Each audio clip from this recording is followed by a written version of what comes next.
شامر اولیاء کے پاس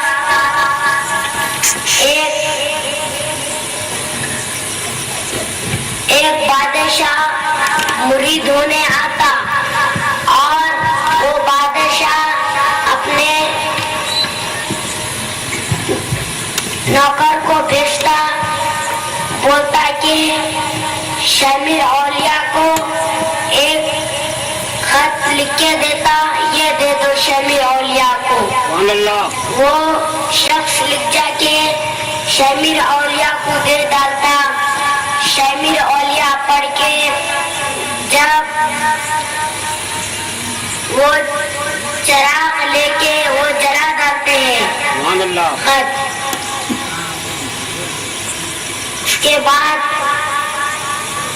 وہ شخص پوچھتا ہے کہ شامر اولیاء آپ یہ کیوں جلائے ہیں؟ یہ شمع پہ پروانہ جل کے راکھ ہو گیا۔ پھر جا کے بولے کہ بادشاہ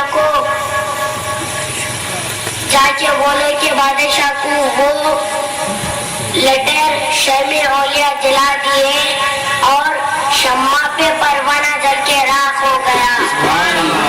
وہ شخص جا کے بولتا ہے، بادشاہ سوچتا ہے کہ میں شمع، حضرت پروانہ، پھر بولتا کہ حضرت شمع میں پروانہ، شمع پہ پروانہ جل کے راکھ ہو گیا، کیونکہ پیر مرید کے پاس نہیں آنا، مرید پیر کے پاس آنا۔ پھر آپ کے شامر اولیاء کے مرید بولتے کہ حضرت اگر آپ اس کے گھر جا کے آپ مرید بنائے تو وہ آپ کو آپ کی امت بناتا تھا، آپ کو سب اچھا کرتا تھا۔ آپ بولے کہ شامر اولیاء پھٹک سلامت تو ہزار پنچھی، پھٹک سلامت تو ہزار پنچھی۔ پھر وہ بادشاہ آ کے شامر اولیاء کے پاس مرید ہو گیا۔ نظام الدین اولیاء کے پاس آپ کے مرید آ کے نظام الدین اولیاء کو بولتے ہیں کہ حضرت یہ شہر میں پانی نہیں پڑ رہا ہے، آپ دعا کریے۔ نظام الدین اولیاء آپ کی ماں کی چادر نکال کے بولتے کہ یہ میری ماں کی چادر ہے، آپ لوگ اس پہ یہ رکھ کے بچھا کے دعا کرو، آپ کی دعا اللہ میاں قبول کر لیتی۔ آپ دعا کرتے آپ کے مرید بارش ہو جاتی۔ اور ایک مرتبہ نظام الدین اولیاء کے پاس وہ بادشاہ بولتا ہے کہ نظام الدین اولیاء کو کہ میں یہ شہر چھوڑ کے ایک دن کے واسطے جا رہا ہوں، آپ یہاں سے ہٹ جانا میں آئے تک۔ وہ بول کے بادشاہ چل جاتا ہے۔ نظام الدین اولیاء رات میں اٹھ کے 2 رکعت نماز پڑھ کے آپ دعا کرتے ہیں۔ اس کے بعد وہ بادشاہ آنے کے بعد نظام الدین اولیاء وہاں سے نہیں جاتے۔ وہ بادشاہ نظام الدین اولیاء کے پاس آ رہا تھا، پورے ہتھیاں اونٹوں تھے۔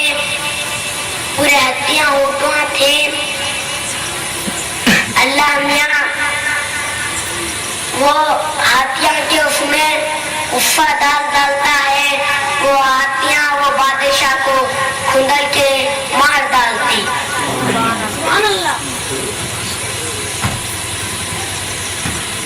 ایک مرتبہ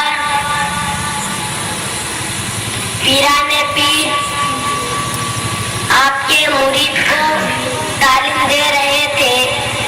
آپ کے جبے میں سے پانی جھٹک رہا تھا، پورے لوگ دیکھ کے پریشان ہو گئے۔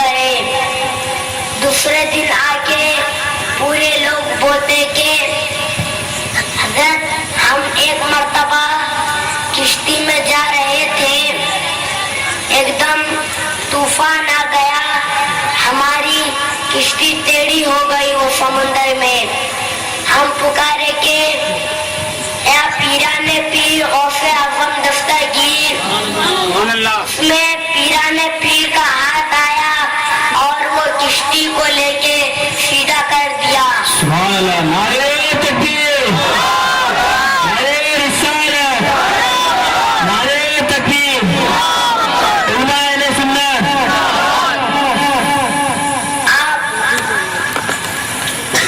پھر وہ اس کے اندر ہاتھ آتا ہے، بولتے پیران پیر کو، اس وقت پیران پیر کے جبے میں سے پانی جھٹک رہا تھا۔ پیران پیر کی آپ چھوٹے تھے، ایک مرتبہ آپ 4 سال کے تھے، آپ کی بسم اللہ تھی، آپ پڑھنے جاتے، آپ کو پڑھاتے ہیں پیران پیر کو۔ پہلے پیران پیر چھوٹے تھے، پیران پیر کو پڑھاتے اعوذ باللہ من الشیطان الرجیم بسم اللہ الرحمن الرحیم۔ پیران پیر 18 پارے پڑھ لیتے ہیں۔ پورے لوگ دیکھ کے پریشان ہو جاتے اور پیران پیر کو پوچھتے ہیں کہ پیران پیر آپ یہ 18 پارے کیسا پڑھے؟ میں جب چھوٹا تھا میری ماں کے پیٹ میں، جب میری ماں روز 18 پارے پڑھتی تھی، میں میری ماں کے پیٹ میں تھا، میں وہ سن کے یاد کر لیا۔ میں اللہ تعالیٰ کی بارگاہ میں دعا کرتا ہوں، ربنا آتنا فی الدنیا حسنۃ وفی الآخرۃ حسنۃ وقنا عذاب النار، ربنا ظلمنا انفسنا وإن لم تغفر لنا وترحمنا لنكونن من الخاسرین۔ ان اللہ وملائکتہ یصلون علی النبی، صلون علی النبی یا ایھا الذین آمنوا صلوا تسلیما، اللہم صل علی سیدنا شفیعنا مولانا محمد النبی وعلی آلہ وصحبہ وبارک وسلم۔ جو تمام عالمین کا پروردگار ہے، میں اس بات کی گواہی دیتا ہوں کہ اللہ کے سوا کوئی لائق عبادت نہیں، وہ ہمیشہ سے ہے اور ہمیشہ رہے گا۔ اور اس بات کی گواہی دیتا ہوں کہ حضرت محمد مصطفیٰ صلی اللہ علیہ وسلم اس کے برگزیدہ بندے و رسول ہیں۔ تمامی حضرات سے خواہش کرتا ہوں، آقا نامدار شہنشاہ وقار، نائب پروردگار، گلشن ہستی کے ابری فصل بہار، الغریبین، مراد المشتاقین، جان عالمین، سید المرسلین، طٰہٰ و یاسین، حضرت محمد مصطفیٰ صالحین کا تذکرہ کرنے کے لیے جمع بیٹھے ہیں، تو یقیناً ہمارا ایمان ہے یہاں اللہ کی رحمت کا نزول ہو رہا ہے۔ سبحان اللہ، اللہ کی رحمت کے نزول میں ہم یہاں پر بیٹھے ہیں۔ سامعین کرام، بڑا پرآشوب دور ہے، جس طرف نظر اٹھائیں فتنے نظر آتے ہیں۔ ایسے پرآشوب دور میں حضرت قبلہ کا یہاں پر سرسری طور پر ایک جائزہ لیا گیا، نظروں نے یہ دیکھا ہے منظر تو بہت خوش ہوا، کیونکہ ایسے مقامات پر خانقاہیں اور مدارس ہونا بہت ضروری ہے۔ ہر طرف سے اہل سنت والجماعت کے اوپر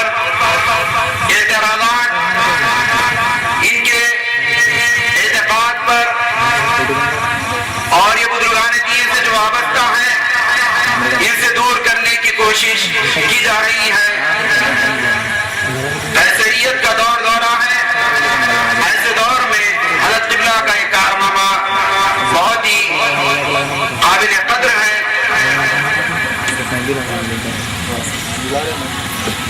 سامعین کرام، ایسے دور کے اندر بعض تحریک اس طرح اپنا کام کر رہی ہے کہ قرآن مجید کی آیتیں پڑھ کر سناتے ہیں اور اس کا ترجمہ رٹ لیتے ہیں اور رٹ لے کر بچے کو اپنے نوجوانوں کو سکھاتے ہیں اور وہ گلی گلی کوچا کوچا تبلیغ کرتا ہوا وہ آیتوں کو لے کر پھرتا ہے. انہی آیتوں میں سے ایک آیت کا میں نے خطبہ مسنونہ کے بعد تلاوت کرنے کا شرف حاصل کیا ہے. اس میں اللہ تبارک و تعالی ارشاد فرماتا ہے مَا لَكُم مِّن دُونِ اللَّهِ مِن وَلِيٍّ وَلَا نَصِيرٍ، تمہارے لیے کوئی نہیں ہے مددگار، نہ کوئی مددگار ہے نہ کوئی ولی ہے. یہ آیت کریمہ پڑھی جاتی ہے اور یہ پڑھ کر یہ ترجمہ کیا جاتا ہے کہ کوئی مددگار کوئی ولی نہیں ہے. تو سیدھے سادے بھولے بھالے جو مسلمان ہیں وہ ان کے دام فریب میں پھنس جاتے ہیں اور یہ کہتے ہیں کہ دیکھو یہ قرآن کی آیت ہی پڑھ رہے ہیں، قرآن کا ترجمہ ہی تو کر رہے ہیں کہ تمہارا کوئی ولی نہیں، تمہارا کوئی مددگار نہیں ہے. تو پھر اہل سنت الجماعت بزرگان دین کو، پیارے نبی کو اور اولیاء اللہ کو پکارتے ہیں، مدد کے لیے پکارتے ہیں، تو یہ گویا قرآن کے خلاف ہوا، قرآن کی آیت کے خلاف ہوا ہے. اس طرح وہ اپنی چالوں میں کامیاب ہوتے ہیں. تو سامعین کرام، یہ ایسی جتنی آیت کریمہ ہے یہ تمام کی تمام ایسی آیت کریمہ کفار کے بارے میں نازل ہوئی ہیں، مسلمانوں کے بارے میں نازل نہیں ہوئی ہیں. ایسی بے شمار آیتیں پڑھ کر سناتے ہیں. وہ کہتے ہیں کہ صرف اللہ ہی کے لیے عزت ہے، کسی اور کے لیے عزت نہیں ہے. تو سامعین کرام، ایسے مقام پر تھوڑا سا غور و فکر کرنے کی ضرورت ہے. قرآن کی آیتیں پڑھ کر سنا رہے ہیں تو ایسے وقت میں ان آیتوں کا ترجمہ اور ان آیتوں سے کیا مراد ہے وہ ہم اپنے علماء کرام سے رجوع ہوں، اپنے مشائخ عظام سے رجوع ہوں تو بات سمجھ میں آتی ہے. یہ آیت کریمہ کے اندر جو پڑھا گیا ہے مَا لَكُم مِّن دُونِ اللَّهِ مِن وَلِيٍّ وَلَا نَصِيرٍ، کہ تمہارا کوئی مددگار، تمہارا کوئی دوست نہیں ہے. تو اس آیت کریمہ سے من دون اللہ سے مراد کون ہے؟ تو علماء کرام فرماتے ہیں یہ اللہ کے مقابل میں جو ہیں وہ مراد ہے. سبحان اللہ. تو سامعین کرام، بزرگان دین سے مدد طلب کرنا، ان کو مصیبت میں پکارنا، یہ وہ حضرات کہتے ہیں کہ یہ شرک ہے. تو یہاں پر تھوڑی سی وضاحت کرنا چاہتا ہوں کہ شرک کی 3 قسمیں ہیں. ایک شرک وہ ہے کہ ہم اللہ کے مقابل میں کسی کو جن، بشر، حجر، شجر، کسی کو الہ مانے، یہ شرک ہے. ایک قسم وہ ہے کہ ہم یہ تصور کریں، یہ ہمارا عقیدہ ہو کہ بذات کوئی اللہ کے علاوہ مستقل طور پر کوئی دینے والا ہے. یہ دوسری قسم ہے. تو دوسری قسم میں وہ ہمیں اہل سنت الجماعت کو گھیر لیتے ہیں. وہ یہ کہتے ہیں کہ تم اولیاء اللہ کو پکارتے ہو، تم رسول اللہ کو پکارتے ہو، تم اولیاء کرام کو پکارتے ہو، تو دیکھو یہ شرک میں ہو رہا ہے. تو سامعین کرام، یہ دوسری قسم میں ہمیں گھسیٹتے ہیں. تیسری شرک کی قسم وہ ہے کہ ہم اللہ ہی کی عبادت کریں لیکن ساتھ یہ تصور بھی کر لیں کہ ہم یہ جو عبادت کر رہے ہیں، یہ جو ریاضت کر رہے ہیں، لوگ ہمیں متقی پرہیزگار کہیں. یہ بھی شرک کی ایک قسم ہے، اس کو ریا بھی کہتے ہیں. تو سامعین کرام، جو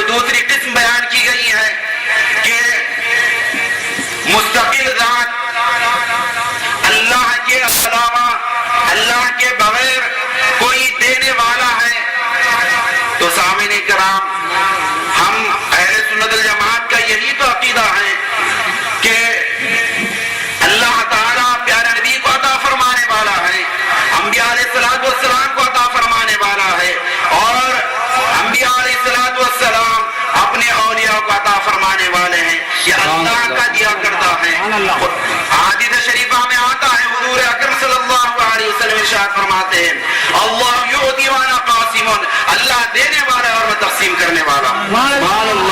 تکبیر، اللہ اکبر، یا رسول اللہ زندہ باد۔ تو سامعین کرام، بالذات بزرگان دین، یہ ہم جو عقیدہ رکھتے ہیں بزرگان دین بالذات مستقل طور پر عطا نہیں کرتے ہیں، بلکہ یہ جو بھی دیتے ہیں اللہ انہیں عطا فرماتا ہے اور وہ بندوں کو تقسیم فرماتے ہیں۔ تو سامعین کرام، اس طرح کی آیتیں پڑھتے ہیں اور پڑھ کر بہکانے کی کوشش کرتے ہیں اور بولے بھالے ہمارے نوجوان ساتھی ان کی باتوں میں آ جاتے ہیں۔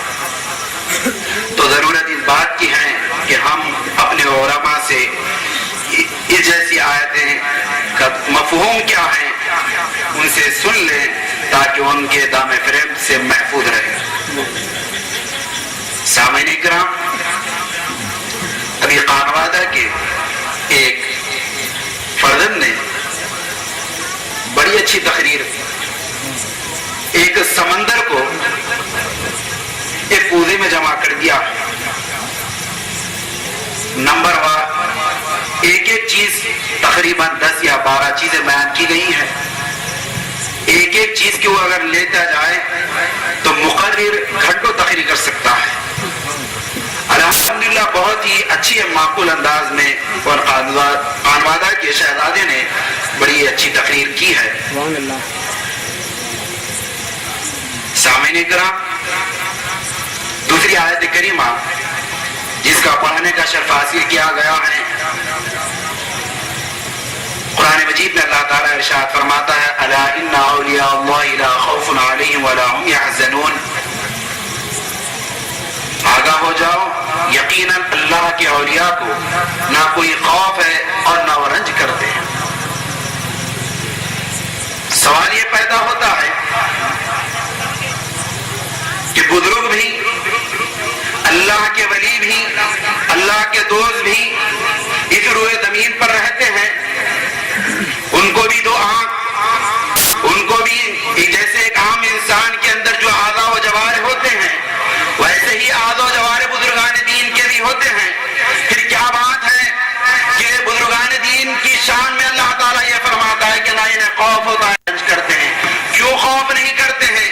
ایک عام انسان شیر سے ڈرتا ہے، ایک عام انسان آگ سے ڈرتا ہے، ایک عام انسان ہوا کی تمازت سے، ہوا کی دوڑ سے ڈرتا ہے۔ ہر غرض جو طاقتور چیز ہے انسان ڈرتا ہے، لیکن اللہ فرماتا ہے اللہ کے جو اولیاء ہیں وہ کسی سے ڈرتے نہیں اور وہ رنج بھی نہیں کرتے ہیں۔ ڈر کیوں نہیں ہوتا ہے؟ بزرگان دین سے ڈر اٹھا کیوں لیا جاتا ہے؟ وہ ڈرتے کیوں نہیں ہے؟ اس کی وجہ کیا ہے؟ تو اس کی وجہ یہ ہے سامعین کرام، روئے زمین کے اوپر 4 چیزیں بڑی اہم ہیں جس کو اربع عناصر کہا جاتا ہے۔ اگر یہ اربع عناصر کے اوپر کوئی آدمی قبضہ کر لے، کوئی اس کے اوپر تصرف کر لے تو سامعین کرام تمام کی تمام کائنات اس کے ہاتھ میں ہے۔ بزرگان دین کا یہی تو معاملہ ہے کہ بزرگان دین یہ تمام تصرفات ان کے پاس ہوتے ہیں، اس کی وجہ سے وہ نہیں ڈرتے ہیں۔ اربع عناصر کیا ہے؟ آگ، ہوا، مٹی، پانی، ان چیزوں کے اوپر آپ کی سلطنت ہوتی ہے۔ یہ تمام روئے زمین کے اوپر یہ طاقتور چیزیں ہوتی ہیں، یہ طاقتور چیزیں ان کے قدموں میں ہوتی ہیں، تو کسی اور چیز سے کیا ڈریں گے؟ سبحان اللہ۔ تو سامعین کرام، آج ہم یہ باتیں بیان کرتے ہیں تو مختلف جہتوں سے آوازیں اٹھتی ہیں کہ مولانا یہ تو باتیں ہو رہی ہیں لیکن ہمیں احادیث سے حوالہ دیا جائے، ہمیں قرآن سے حوالہ دیا جائے۔ تو یہ بڑا پرعشق دور ہے۔ ایک دور وہ تھا بزرگان دین فرماتے تو خود بخود ان کے مریدین، ان کے چاہنے والے اس پر عمل کرتے، لیکن آج ایسا پرعشق دور ہے، ہر چیز کے لیے مسئلہ پوچھا جا رہا ہے۔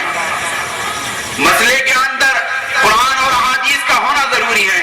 تو سامعین کرام، وہ احادیث بیان کی جائیں گی انشاءاللہ جن کے اندر کرامات